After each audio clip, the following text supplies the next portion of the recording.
My name is Elena, and this is not a story about forgiveness. It's a story about survival. My family sacrificed my life, and the life of my best friend, to protect a monster. The monster was my sister, Lily, and her greatest weapon wasn't her fists, though she used them with precision. Her greatest weapon was her diagnosis. She was the malignant victim, and I was the designated villain. They needed my sacrifice to sustain their illusion, and when I finally refused, I had to burn their world to the ground to find my own peace. Our home, from the outside, was a portrait of compassionate family life, the tidy lawn, the sympathetic nods from neighbors, the car with the disability placard. Inside, my entire existence was defined by my relationship to her. I was Elena, Lily's keeper. I was the good daughter, the devoted sister. I brushed her hair. I read her stories. I absorbed the narrative our parents meticulously crafted. That Lily, with her mosaic Down syndrome, was a fragile, gentle soul, a delicate angel trapped in a body that sometimes betrayed her. I believed it, for a long time. I loved her, genuinely. But the truth was a performance, and the house was a stage. When the doors closed, the narrative dissolved, and the real Lily emerged. The first time she kicked me, it wasn't a random spasm, not a clumsy misfire. It was precise. It was calculated with an intuitive understanding of physics that belied her impairment. I was kneeling, tying her shoe. She aimed for my solar plexus, a sharp, stabbing blow that knocked the wind clean out of me. As I gasped, she smiled, a small, intelligent, private smile. Then, like a switch being flipped, she began to cry, a high-pitched, theatrical wail that would bring our mother running. "What did you do to her, Elena?" That was always the first question. Never. "Are you okay?" My hand on my chest, my fight for air, was immediately interpreted as proof of my aggression. Lily's tears were ironclad proof of her victimhood. I tried to explain. I said, "She kicked me. Hard. On purpose." My mother's face hardened, contorting with that familiar look, a nauseating mixture of profound disappointment and acidic disgust. That look became the wallpaper of my childhood. I was jealous. I was lying. I was cruel to my poor, disabled sister. I learned to stop reporting the pain. I just absorbed it. The violence grew with her confidence. She knew she was untouchable, a protected asset. She had tenure, a punch to my shoulder in the hallway because I was chewing my cereal too loudly. "The noise hurts my ears, Mom," she'd shriek, and I'd be sent to my room for being inconsiderate and provoking her. She'd break my things, a glass figurine, a finished school project, and then mangle her own face with her fingernails, drawing blood, wailing that I had attacked her. I was grounded. I was the villain. I was the designated pressure valve for her private sadism, forced to wear the public label of the family abuser. Then there was Blake. He was my only window, my only tether to reality. He was the only person who didn't see me as just Lily's sister. Blake was different. He understood. His older brother had severe, nonverbal Down syndrome, and Blake had a quiet patience and a bullshit detector forged from years of genuine, compassionate caregiving. He didn't just see the devoted sister performance. He saw the exhaustion beneath it. He saw my flinches when Lily entered a room. He saw the carefully managed silence. He saw me. Lily hated him for it. She despised his focus. She hated that his attention was on me, the supporting actress, and not on her, the star. She tried her usual act on him, the fragile, sweet girl, the one who needed help. Blake was polite, but distant. He didn't fall for it. He saw the calculation in her eyes that our parents so desperately, so willfully refused to. One afternoon, he gently declined her request to play, saying he and I had to study for a final. He was kind, but it was a rejection, a boundary. And Lily did not tolerate boundaries. Her world was built on the absence of them. That evening, the screaming started. It wasn't the usual "Elena hurt me" wail. This was a different sound, a primal, horrifying shriek that chilled the air in the house. We found Lily in her room, clothes torn, rocking on the floor. My parents ran to her, enveloping her, and through staged, gasping sobs, she pointed a trembling finger at me and delivered the line that ended my childhood. Blake, he came back after you left. He touched me. The accusation was monstrous. Sexual assault. And then she delivered the killing blow, looking at me with dead, reptilian eyes. Elena let him in. She watched. The world ended. The police were called. My parents. They didn't just believe her. They devoured the lie. It was the ultimate confirmation of their narrative. I was the negligent, evil sister. Blake was the predator who had corrupted me. My protests, my frantic denials, were treated as the pathetic lies of a co-conspirator. Blake's family, his brother, his gentle nature, none of it mattered. It was Lily's word against ours. A year. Blake was convicted. A year in juvenile detention. And I was emotionally exiled. I was the friend of a convicted sex offender, the sister of the victim. My parents looked through me. The silence in that house was deafening, broken only by their whispered comforts for Lily. That was when I stopped fighting. I stopped crying. I just watched. The year Blake was gone wasn't a sharp pain. It was a dull, constant, suffocating pressure. It was gray.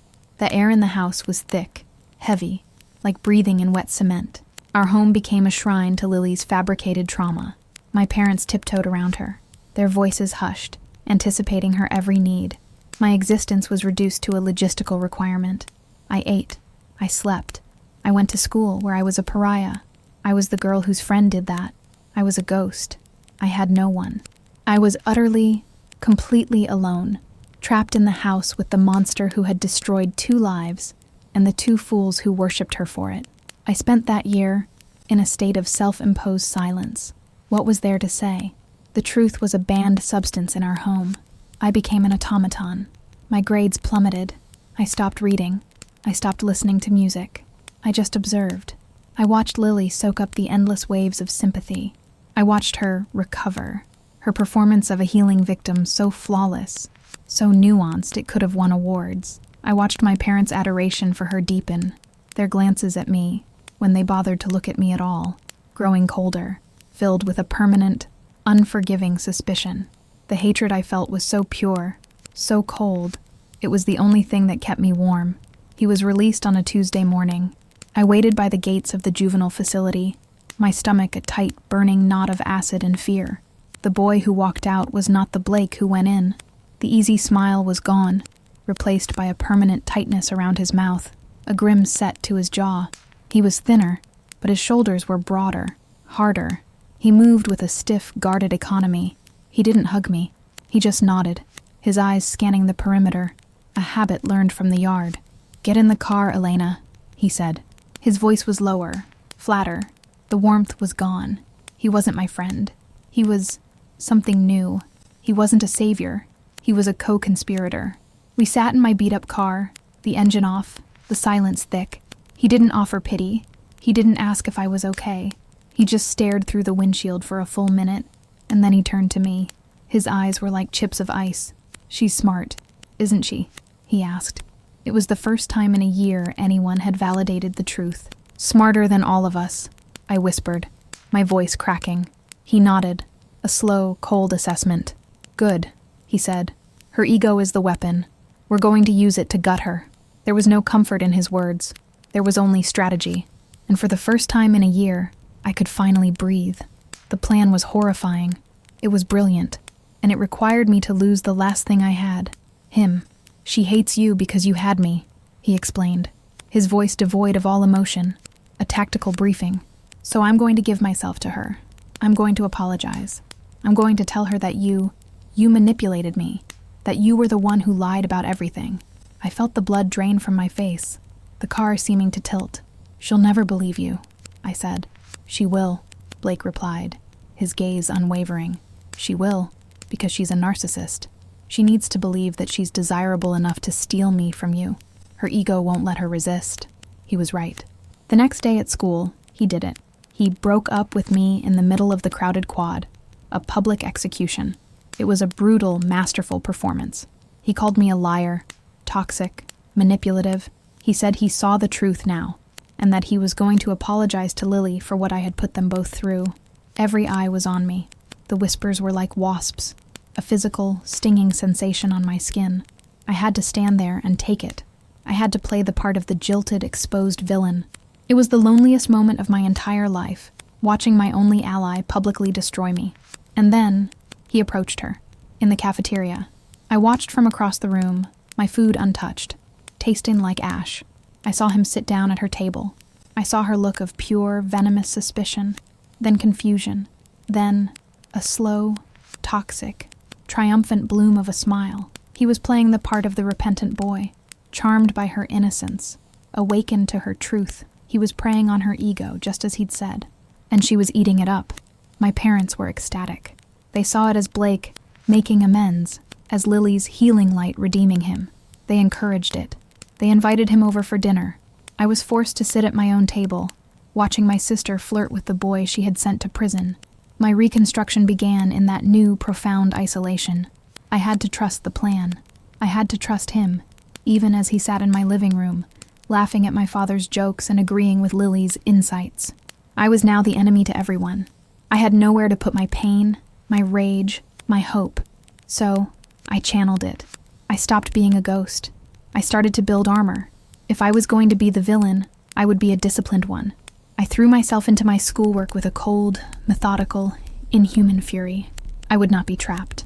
I needed a future. I needed an escape.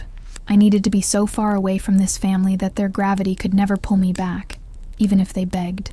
I studied until my eyes burned, until the words blurred on the page. I dissected frogs in biology with a surgeon's precision, my hands steady. I wrote essays on Macbeth, on the nature of ambition and deceit, that made my English teacher uncomfortable with their raw, analytical intensity. I was no longer aiming for approval. I was aiming for escape velocity. I was forging a key, one A+ at a time, to unlock the cage they had put me in, and I kept watching. I was a scientist observing my subjects. I saw how Lily, emboldened by her conquest of Blake, started to let the mask slip. She'd use complex, polysyllabic words in front of him, then blush and pretend she'd heard it on TV. She'd accidentally beat him at chess, then feign confusion, as if the moves were a mystery to her. Blake, to his credit, played his role perfectly. He was the enthralled idiot, praising her hidden genius, fanning the flames of her intellectual pride. He was building her up, making her feel untouchable. I found a different kind of solace, a different kind of armor. I joined the track team. I ran. I ran until my lungs felt like they were full of fire and broken glass. The physical pain was a relief. It was real. It wasn't the confusing, sickening pain of my mother's gaze or the silent contempt of my father. This pain was honest. I'd run laps, pounding the packed dirt of the track, each footfall a rhythm, a mantra. He lost a year. She will pay for it. I built muscle. I cut my hair short, blunt. The reflection in the mirror started to look less like a victim and more like a weapon. I got a job. A greasy, thankless job bussing tables at a 24-hour diner on the highway. I lied about my age to get it. I came home at 2 a.m. smelling of stale coffee, bleach, and fried onions. My hands were perpetually chapped, the skin on my knuckles cracked and red. I hoarded every single dollar, stuffing the cash into an old shoebox hidden under a loose floorboard in my closet. My parents didn't notice. Or if they did, they didn't care. They were too busy planning family movie nights with Lily and Blake. That money was my secret. It was the sound of my future. It was my escape fund. Blake and I had no contact. We couldn't risk it. We were two spies operating in deep cover in enemy territory. Our only communication was in passing glances at school, a language of pure, shared intent, a flicker of his eyes toward me in the hallway, not of warmth, but of confirmation. Stay the course. A slight, almost imperceptible nod from me as I passed him at his locker. I'm still here. It was a terrible, isolating bond, forged in the crucible of our shared trauma and our mutual, ice-cold objective for vindication. We were alone, together. The deeper Blake got, the more my parents' delusional narrative solidified. They saw his relationship with Lily as something beautiful, almost divine. It's amazing, isn't it? My mother mused one night at dinner, her voice thick with self-congratulatory emotion. How Lily's capacity for forgiveness has so completely healed that boy. She saved him, really. I just sat there, stirring my cold soup, the scrape of the spoon against the bowl the only sound I made. She saved him. The irony was so bitter, so acidic, it almost choked me. They were writing their own fairy tale, with a sociopath as the princess. Lily's hubris, fed daily by Blake's constant admiration, was becoming enormous. She was getting sloppy. She started correcting her teachers, subtly at first, then with more open confidence. She'd debate complex topics in history class, her impaired drawl slipping, revealing a sharp, articulate, intellectually superior mind. People were noticing. Teachers were confused. They'd look at her IEP, at the clinical notes about her cognitive challenges, and then at the girl who was casually dismantling an argument about geopolitical theory. The whispers at school were changing. They were no longer about me. They were about her. Blake and I had planned for this. We needed a public failure, a public, undeniable explosion. We knew what triggered her. It wasn't the big things. It was the small ones. The things that broke her meticulous control. The sound of my chewing. The sound of my breathing. The sound of my existence. We'd identified a single, perfect trigger. The sharp, wet, obnoxious crunch of a Honeycrisp apple. It always drove her into a private, silent rage. We were about to make it public. The plan was set for the Friday lunch period. The cafeteria would be packed. Blake had spent the entire week telling Lily how impressive her intellect was, how she shouldn't hide it for anyone, how she was superior. He'd also, cleverly, planted a seed of insecurity. "It's a shame Elena is so loud," he'd said to her, loud enough for others to hear. "She's always trying to pull focus from you, like the way she chews. So disrespectful." He was winding the spring. I was going to be the one to let it go. I sat 2 tables away from them. The cafeteria was a dull roar of adolescent noise. I pulled the apple from my bag. I polished it on my sleeve. I looked across the room and met Blake's eyes. He gave a tiny, tiny nod. I raised the apple to my mouth and bit down. The crunch was obscenely loud, echoing in the acoustic hell of the cafeteria. I chewed slowly, mouth slightly open, a caricature of obnoxiousness. I saw Lily's head snap toward me. Her eyes narrowed. Her smile vanished. I took another bite. Crunch. I saw her hands clench into fists on the tabletop. Blake murmured something to her, likely, "Don't let her get to you. She's not worth it," which of course was precision engineered to do exactly that. It implied I was getting to her. I took a third massive bite. Crunch. That was the one. Lily shot up from her chair, the legs scraping violently against the linoleum. The cafeteria chatter died instantly. "Can you stop that?" she yelled. Her voice was not the high, impaired drawl. It was a sharp, clear, articulate snarl. I just looked at her, still chewing, my face a mask of placid indifference. "Stop what?" I asked, my mouth full. "That!" she shrieked, marching toward me, her body rigid with a fury she could no longer contain. "That disgusting, obnoxious, deliberate noise you're making. You think you're so smart, don't you? Sitting there trying to provoke me. You pathetic, jealous cow." Every phone in the cafeteria was suddenly out. Every camera was pointed at her. She was standing over me, her face purple with a complex, articulate rage. The fragile victim was gone. "I'm just eating my lunch, Lily," I said calmly. And that calm, that indifference, broke her completely. The last tether of her control snapped. "You've always done this!" she screamed, her words precise, cutting, and academically brilliant. "You've always resented me. You've always hated that I was smarter than you, that I could run circles around Mom and Dad and still make them think I was the stupid one. You've always been the one thing I couldn't control." And then, she hauled back and punched me hard across the face. The entire cafeteria saw it. The thud of her knuckles on my cheekbone, the way my head snapped to the side, the way I just took it. I didn't even flinch. I just slowly turned my head back, my cheek already swelling and turning red, and looked up at her. Blake was instantly on his feet, pulling her away, yelling for teachers, playing the part of the shocked boyfriend. But it was too late.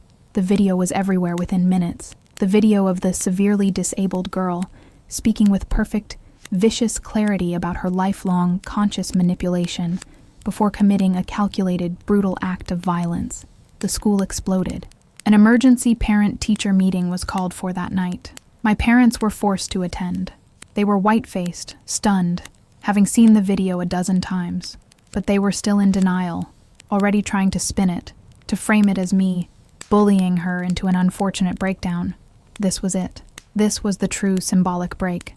I sat in that auditorium, my cheek a swollen purple-blue mess, a visible testament to the truth, and I felt nothing, just a vast, cold calm. The long climb was over. I had reached the summit, and now it was time for the avalanche. The auditorium was buzzing with a sick, anxious energy. The principal had played the video on the main projector. My parents sat in the front row, rigid, their faces pale masks of disbelief. The narrative they were clinging to, the one they'd rehearsed, was that Lily is a troubled child, and Elena, in her long-standing jealousy, tragically pushed her too far. They were trying to salvage the story. Lily, medicated and heavily coached, was brought out to give a tearful, prepared apology. She talked about the pressure and confusion of her disability. She was reframing her confession as a defense mechanism, a tragic lashing out, and it was almost working. You could feel the room softening, the pity returning. Then, a man stood up in the back row, a man I hadn't seen in over a year, Blake's father. His voice was quiet, but it cut through the murmuring like a razor. "A defense mechanism?" he asked, his voice shaking with a controlled, year-long rage. "Pressure? My son Blake served 12 months in juvenile detention." A collective gasp sucked the air from the room. People turned to look. My parents turned, confused. Lily's eyes, previously downcast and remorseful, snapped up, wide with panic. "He served 12 months, Blake's father continued, stepping into the aisle, his presence radiating an undeniable, righteous authority. "He served that time because that girl, not a confused child, but a brilliant, manipulative sociopath, falsely accused him of sexual assault to punish her sister. She did it with the same articulate clarity she used to assault Elena in that video. We have the police reports.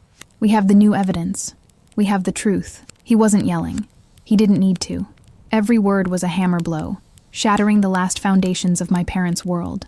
My mother made a sound, a choked, dying animal noise that came from deep in her chest. My father just stared, his mouth open, his face slack with a grotesque, uncomprehending horror. The principal looked like he was going to be sick. Lily's mask didn't just slip. It evaporated, her face contorted, not with fear or remorse, but with pure, undiluted, animalistic hatred. She looked at Blake's father, then at Blake, who was standing by the door, and then at me, the true target. "You!" she screamed, lunging from her chair. "You planned this. You and him. I'll kill you. I'll kill you all." It took 3 staff members to restrain her. That was the end. There was no spinning that. There was no reframing that articulate, homicidal rage. The police, already present at the meeting, stepped in. The school investigation, combined with the new testimony and evidence from Blake's family, was swift. Lily was expelled. With the threat of perjury charges and a massive civil lawsuit, my parents finally collapsed. Lily was sent to a long-term therapeutic boarding school hundreds of miles away, a place for high-functioning severe behavioral disorders, a prison, by another, more expensive name. Blake's name was officially, publicly cleared, but his year was gone. We could never get that back. The house was silent again, but this time, it was an empty, hollow silence, the silence of a tomb. The first to try to bridge the gap was my father. He found me in my room, packing the suitcase I'd bought with my diner money. "Elena?" he said, his voice hoarse, broken. He looked like he'd aged a decade in 2 days. We didn't know. God, Elena, we're so sorry." I just continued folding a t-shirt. "Sorry for what?" I asked, not looking at him. "For believing her? Or for needing to believe her so badly that you destroyed my life, and Blake's life, to do it?" He had no answer. I zipped the bag. My mother was next. She was the chief architect of the fragile Lily narrative, the high priestess of the cult. She caught me at the front door. She was crying, those same tears she'd always used to comfort Lily, the ones that had never, not once, been for me. "Please," she whispered, grabbing my arm. Her touch felt wrong, a violation. "Don't leave. We can fix this. We're your family." I slowly, deliberately removed her hand from my arm. "You were her family," I said, my voice as flat and cold as a stone. "I was just the price of admission, and I'm not paying anymore." They tried one last time, together. The united front that had always been deployed against me. They sat me down in the living room, the scene of so many of my punishments. They offered a real apology. They used words like regret and unthinkable error. They talked about the complexities of Lily's condition, the manipulation they'd also suffered. They were trying to make themselves victims, too. They were trying to rebuild the we that had never, not for a second, included me. "We'll do anything, Elena. We just want our daughter back." I looked at them, really looked at them. I saw 2 broken, selfish people, mourning the loss of the story they'd told themselves, not the daughter they'd thrown away. No, I said. It was quiet. They looked confused, as if the word was in a language they didn't speak. No? My father asked. No, I repeated, standing up. I am not forgiving you. Forgiveness is for people who make mistakes. You didn't make a mistake. You made a choice. You chose the lie every single day for my entire life. You chose it when she hit me. You chose it when she framed me. And you chose it when you let an innocent boy go to jail to protect your fantasy. Your sorry doesn't give Blake his year back, I continued, the words coming from a place of cold, hard clarity. It doesn't erase the thousands of times you called me a liar. It doesn't erase the look of disgust on your faces. You aren't sorry you did it. You are just sorry it blew up. You're sorry you got caught. You're sorry you lost your victim and your villain. But I'm done playing my part. I picked up my bag. Goodbye. You can keep the house. It's a lovely shrine. Blake was waiting for me at the end of the street, sitting in his own beat-up car, the engine running. I threw my bag in the back and got in. We didn't say anything for a long time. We just drove. I watched my house, my street, my entire town, disappear in the rearview mirror. I didn't feel sad. I didn't feel angry. I felt light. The weight of their expectations, their accusations, their manufactured reality. It was just gone. I let out a breath I felt like I'd been holding for 18 years. We built a new life, from scratch. We got a tiny apartment in a city 3 states away, a place over a loud, busy restaurant that always smelled like garlic. We both worked. I went to community college, then a state university, studying psychology. I wanted to understand why. I wanted to be able to see the fault lines in people, to understand the narratives they build. Blake found work as a mechanic, his hands finding a new purpose in fixing what was broken, in making things whole again. Our bond wasn't built on romance. It was built on a shared, quiet understanding of the cost of truth. It was built on survival. It was built on self-respect, a foundation stronger and more real than any hollow, unearned family forgiveness. Years later, an aunt I barely knew called me. She told me my parents were selling the house, that Lily, now an adult, had been released from the therapeutic center and had immediately, predictably, violated her parole. She was in a state facility now. My parents, she said, were broken, old, and alone. They missed me terribly. I listened patiently to the entire story. I felt the sun on my face, coming through the window of my apartment, the one Blake and I owned. I looked at the psychology degree on my wall. Thank you for the update, I said, my voice calm and indifferent. I have to go now. And I hung up.